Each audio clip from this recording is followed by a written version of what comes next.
Nice day for a drive, and I was thinking touchscreens, Bluetooth, cameras, voice on command, digital displays, Tesla's farting on demand. For real, Tesla has a a feature that you can set your turn signals to fart while turning.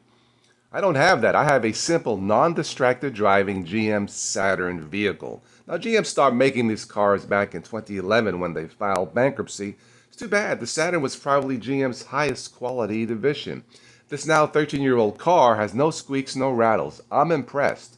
And as you see at the radio and the display here on the dash, there is nothing here to distract me except me thinking, wow, GM, you can build a car without any squeaks or rattles. That's 13 years old.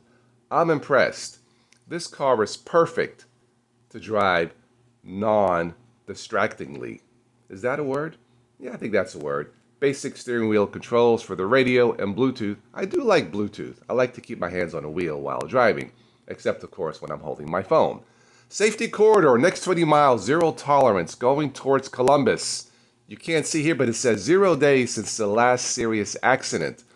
Not good because it did say 33 days since the last serious accident, which leads me to believe that that corridor, that stretch of highway on I-70, is bad for distracted driving.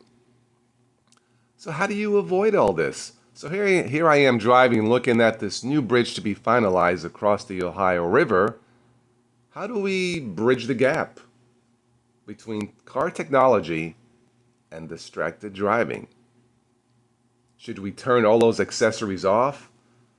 What do you guys think about all this? Post them in the comments below. Drive safely.